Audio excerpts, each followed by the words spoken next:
बिस्मिल्लाहिर्रहमानिर्रहीम। अस्सलाम वालेकुम माय डियर स्टूडेंट, कैसे हैं आप लोग? उम्मीद रखता हूँ खैरियत से होंगे।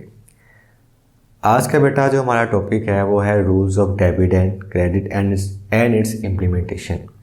कि हम सीखेंगे rules of debit and credit होते क्या हैं और इसकी इम्प्लीमेंटेशन किस तरह की जाती है। तो बेटा हम स्टार्ट करते हैं। जैसे कि पिछली वीडियो में आपने देखा होगा, हमने सबसे पहले जो उसकी बेसिक डेफिनेशन थी अकाउंटिंग की, जो आपके न्यूमेरिकल के पॉइंट ऑफ व्यू से इंपॉर्टेंट है, और उसके अंदर जो एसेट्स, जो 5 पिलर्स हैं अकाउंटिंग के, एसेट, एक्सपेंस, लायबिलिटीज़ हैं, हमने उनके बारे में डिस्कस किया था कि वो क्या होते हैं, उनके एग्जांपल्स क्या क्या हैं, उनके मेन पॉइंट जो थे समझने के लिए। कॉन्सेप्ट आपको बेटा लास्ट वीडियो में दिया था। अगर जिसने वो वीडियो नहीं देखी बेटा, पहले वो वीडियो देखे लास्ट, और उसके बाद जब इस पॉइंट्स को, रूल ऑफ डेबिट क्रेडिट को समझेगा तो उसके लिए समझने में बहुत आसानी होगी। तो बेटा मैंने कुछ वर्किंग की है बोर्ड के ऊपर, ठीक है। इस वर्किंग को मैं साथ साथ आपको समझाता हूँ। तो सबसे पहले हम स्टार्ट करते हैं rules of debit and credit से।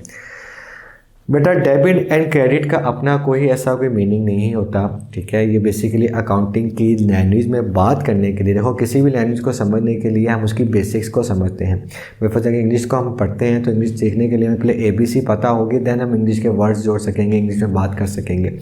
इसी तरह अगर हमने अकाउंटिंग की लैंग्वेज में बात करनी है तो उसके लिए हमारा डेबिट और क्रेडिट की ज़ुबान में हम बात करते हैं। अब होता क्या है बेटा, किसी भी ट्रांजैक्शन को, कोई भी कारोबारी लेन देन होता है, बिल्कुल फॉर एग्जांपल मैं आपसे बात करता हूँ कि ये मार्कर है बेटा, ये मार्कर को मैंने परचेज़ किया, मैं लिखता हूँ परचेज मार्कर ऑन कैश, ठीक है। अब बेटा मेरे पास मार्कर आ गया और मेरे पास से कैश चला गया, ये एक ट्रांजैक्शन हुई है, ठीक है, जिसमें कैश भी इन्वॉल्व था।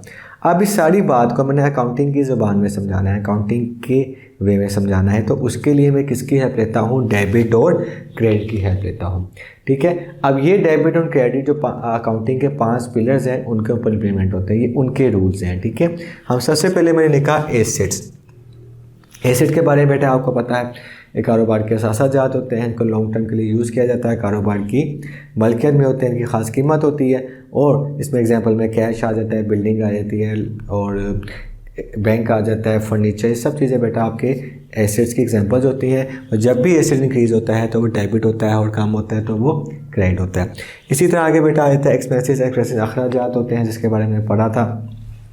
जब भी एक्सपेंसेस अखराजात क्या क्या हो सकते हैं, किसी बिज़नेस के रेंट हो सकता है, सैलरीज, उसके बिल्स वगैरह, तो ये क्या होते हैं? एक्सपेंसेस होते हैं। एक्सपेंसेस बढ़ते हैं तो डेबिट होते हैं, कम होते हैं तो क्रेडिट होते हैं। उसके बारे में बेटा हमने पढ़ा था रेवेन्यू। रेवेन्यू क्या होता है? कारोबार की आमदनी होती है। सेल्स, हम कुछ चीज़ सेल करते हैं या कोई सर्विस के बदले पैसे लेते हैं तो हमारा वो रेवेन्यू होता है, और रेवेन्यू बढ़ता है तो बेटा क्रेडिट होता है, कम होता है तो डेबिट होता है।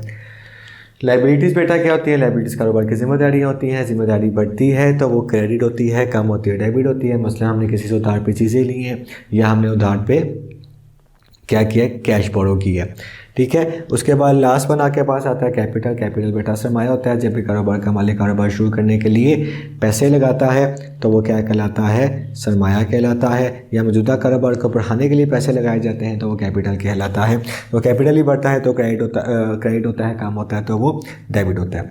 बेटा ये तो इसके हो गए पिलर्स, रूल्स हो गए। इन पिलर्स के रूल्स हो गए। एसेट बढ़ता है तो डेबिट होता है, और एक्सपेंस भी बढ़ता है तो डेबिट होता है। जब ये दो चीज़ें कम होती हैं तो क्रेडिट होती हैं। इसके ऑपोजिट रेवेन्यू, लायबिलिटीज़ और कैपिटल बढ़ती हैं तो क्रेडिट होती हैं, कम होती हैं तो बेटा डेबिट होती हैं। अच्छा, नंबर 1 स्टार्ट करते हैं बेटा एसेट से। मैंने यहाँ पे लिखा purchase furniture, purchase machinery on cash ₹10,000। मैंने मशीनरी परचेज की। अभी बेटा हमने डिस्कस किया कि मशीनरी क्या होता है? हमारा एसेट होता है, और कैश ही हमारा एसेट होता है। जब भी हमारे पास कोई ट्रांजेक्शन लिखी हुई आती है बेटा, तो आपने उस पर थोड़ा सा गौर करना होता है, उसकी सेंस को समझना होता है कि वो उसमें कहना क्या चाह रहा है। उस सेंस को समझने की कोशिश करें कि बेटा हो क्या रहा है, ऑन ग्राउंड एक्चुअल हो क्या रहा है। तो अगर मैं इस ट्रांजैक्शन को बेटा मैंने पढ़ा कि मशीनरी परचेज की कैश के ऊपर, तो इस मीन कि बेटा मेरे पास मशीनरी आ रही है और मेरे पास से कैश जा रहा है, ऐसे ही है। तो अब जो मशीनरी आ रही है वो क्या है? वो मेरा एसेट है, एक्सपेंस है, लायबिलिटीज़ है, क्या है? तो मुझे पता है मशीनरी मेरा बेटा एसेट होती है। उसके बाद देखा जो मेरे पास से जा रहा था, वो जो जहाँ तो कैश रहा। कैश क्या होता है? कैश मेरे पास एसेट होता है। अब मशीनरी और कैश, मशीनरी आ रही है और कैश जा रही है, और ये दोनों चीज़ें किस में आती हैं? एसेट में आती हैं। तो एसेट बढ़ता है तो डेबिट होता है, कम होता है तो वो क्रेडिट होता है। तो बेटा मैंने क्या किया? मशीनरी को मैंने डेबिट कर दिया और कैश को मैंने क्रेडिट कर दिया। मशीनरी अकाउंट डेबिट और कैश अकाउंट क्रेडिट। अब ये मैंने अकाउंटिंग के ज़बान में बता दिया कि मेरे पास मशीनरी आ रही है और मेरे पास से कैश जा रहा है। आई होप अब बेटा आपको पॉइंट की समझ आ गई होगी कि मैंने अकाउंटिंग देखो रूल और डेबिट एंड क्रेडिट को इम्प्लीमेंट किया। ये दो चीज़ें मेरे पास एसेट थी, एसेट का रूल कहता है बढ़ता है तो डेबिट होता है, कम होती है तो वो क्रेडिट होती है। तो मशीनरी को बेटा मैंने डेबिट किया और कैश को मैंने क्रेडिट किया। अब मशीनरी जो डेबिट हुआ हुआ है और कैश जो क्रेडिट हुआ हुआ है, अब कोई भी अकाउंटेंट अकाउंटिंग की ज़ुबान को समझने वाला, अकाउंटिंग के कॉन्सेप्ट को समझने वाला जब ये देखेगा कि मशीनरी डेबिट हुई है, कैश क्रेडिट हुआ है, इसमें मशीनरी आई है और कैश चला गया। उसके बाद बेटा आपके पास एक्सपेंसेस आते हैं। एक्सपेंसेस का भी वही रूल है, बढ़ते हैं तो डेबिट होते हैं, कम होते हैं तो क्रेडिट होते हैं। मैंने बेटा लिखा पेड सैलरीज इन कैश, मैंने सैलरीज पे की। देखो बेटा जब भी हम मंथ क्लोज करते हैं या मंथ स्टार्ट होता है बेटा तो हमारे अखराजात बढ़ जाते हैं। हमें अपने एम्प्लॉयज़ की सैलरीज देनी होती है, हमने आगे बिल्डिंग रेंट पे रेंट देना होता है, इंश्योरेंस करवाई होती है उसके पैसे देने होते हैं, बिल्स वगैरह देने होते हैं, तो हमारे एक्सपेंसेस एकदम बढ़ना स्टार्ट हो जाते हैं। ठीक है, तो एक्सपेंस बढ़ गया तो डेबिट होता है। उसके बाद अब नेक्स्ट एक्सपेंस पे किस में किया है, कैश में। तो मेरे पास से गया क्या हूँ एक्चुअल कैश चला गया। तो कैश बेटा किसके एग्जांपल में आता है, एसेट के एग्जांपल में आता है। एसेट कम होते हैं तो क्रेडिट होते हैं। तो एक्सपेंस बढ़ा तो उसको मैंने डेबिट कर दिया और कैश एसेट है, एसेट कम हुआ तो मैंने उसको क्रेडिट कर दिया। तो अब देख सकते हैं कि जो डेबिट हुआ है सैलरी से उसमें एक्सपेंस बढ़ रहा है और कैश क्रेडिट हुआ है इसमें कैश आपके पास से जा रहा है। आगे बेटा मूव करते हैं रेवेन्यूज़ की तरफ। रेवेन्यूज़ आपको पता है आमदनी होती है कि हम कोई चीज़ें सेल करते हैं या हम कोई जो है सर्विसेज के बदले पैसे लेते हैं तो हमारा रेवेन्यू होता है। मैंने लिखा सेल गुड्स ऑन कैश, मैंने चीज़ें बेची हैं तो इसमें सेल्स हुई है। तो रेवेन्यू की एग्जांपल में क्या आता है, सेल्स आता है, इंटरेस्ट रिसीव आता है, कमीशन रिसीव आता है। तो सेल्स बेटा किसकी एग्जांपल है, रेवेन्यू की। तो मेरी सेल्स बढ़ रही है। अच्छा, जैसे जैसे बेटा सेल्स बढ़ रही है तो कैश भी क्या हो रहा है, बढ़ रहा है। कैश क्या हो रहा है, बढ़ रहा है। कैश क्या होता है बेटा, कैश बढ़ा है, एसेट होता है। तो अब ऑन ग्राउंड क्या हो रहा है, बिफोर ये मेरे पास 3 मार्कर हैं, तीनों मार्कर बिक के सेल हो गए। इसके बदले बेटा मेरे पास क्या आया, कैश आया। कैश क्या होता है, कैश एसेट होता है और सेल्स बेटा मेरा रेवेन्यू होता है। रेवेन्यू का रूल कहता है कि वो बढ़ेगा तो क्रेडिट होगा, कैश का रूल कहता है वो बढ़ेगा तो वो डेबिट होगा। तो कैश को मैंने डेबिट कर दिया और सेल्स को मैंने क्रेडिट कर दिया। कैश अकाउंट 10,000 से डेबिट हो गया और सेल्स अकाउंट 10,000 से क्रेडिट हो गया।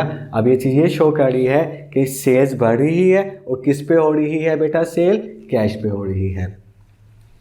नेक्स्ट आपके पास आता है लायबिलिटीज़। लायबिलिटीज़ क्या होती हैं बेटा, लायबिलिटीज़ आपका फ्रीज़ा होती है, आपकी जिम्मेदारी होती है जब किसी से उधार पे चीज़ें लेते हो या आप कैश वगैरह बोरो करते हो। तो क्या हुआ, अब मैंने बेटा लिखा purchase furniture from mister Arif on credit ₹20,000। Mister Arif से बेटा मैंने क्या किया, 20,000 जो है वो उधार पे फर्नीचर परचेज़ किया। अब हुआ क्या, मैं फर्नीचर लेके आ गया। बेटा फर्नीचर आपका क्या होता है, फर्नीचर आपका एसेट होता है। एसेट का रूल क्या कहता है, वो बढ़ता है तो डेबिट होता है। दूसरी तरफ आपने क्या किया, अपनी जिम्मेदारी इंक्रीज़ की, अपनी लायबिलिटी इंक्रीज़ की कि आपने मिस्टर आरिफ को अपनी जिम्मेदारी बना लिया कि आपने फ्यूचर में उसके पैसे पे करने हैं। तो मिस्टर आरिफ को हमने क्या किया, अपनी लायबिलिटी बना ली। लायबिलिटी बढ़ती है तो क्रेडिट होती है, एसेट बढ़ता है तो डेबिट होता है। तो देखो फर्नीचर को मैंने डेबिट लिखा, डेबिट वाली अमाउंट को पहले लिखते हैं, क्रेडिट वाली अमाउंट को बाद में लिखते हैं। तो फर्नीचर अकाउंट डेबिट हो गया, आरिफ अकाउंट क्रेडिट हो गया। उसके बाद आपके पास आता है कैपिटल। कैपिटल क्या होता है बेटा, आपका सरमाया होता है, इंटरनल लायबिलिटी ऑफ बिजनेस होता है। Mister Ali started business with cash ₹50,000। Mister Ali ने बेटा बिजनेस स्टार्ट किया कितने से, 50,000 से। तो अब कारोबार के पास बेटा क्या आया, कारोबार के पास क्या आया, एसेट आया, कैश आया। लेकिन वो कैश किसके तौर पे आया, सरमाए के तौर पे आया। ठीक है, तो हमने पढ़ा था जब भी कारोबार में कैपिटल बढ़ता है तो वो क्रेडिट होता है। तो कैपिटल बढ़ गया, बिजनेस स्टार्ट हुआ, इट्स मीन आपका सरमाया बढ़ा है। जब भी बिजनेस स्टार्ट होता है तो आपका सरमाया बढ़ता है, कैपिटल इंक्रीज होता है। तो कैपिटल इंक्रीज हुआ तो क्रेडिट हुआ। किस फॉर्म में हुआ, आपके पास आया क्या उन एक्चुअल, हमारे पास कैश आया। तो कैश क्या होता है, वो एसेट, एसेट बढ़ता है तो डेबिट होता है। तो आई होप बच्चों आपको इस रूल को समझने में काफ़ी आसानी हुई होगी। अब हमने रूल तो बेटा हम सीख लेते हैं लेकिन उसकी इम्प्लीमेंटेशन सीखना बेटा बहुत ज़रूरी है। तो इस वीडियो को बेटा अच्छे तरीके से आपने देख लेना है।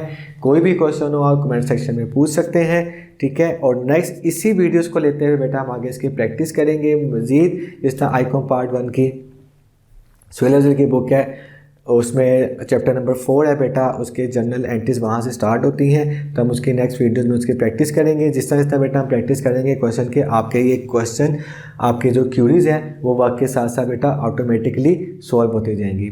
तो अपना बहुत ख्याल रखिएगा बेटा, इंशाल्लाह जल्द ही नेक्स्ट वीडियोज़ में मिलते हैं। अल्लाह हाफिज़।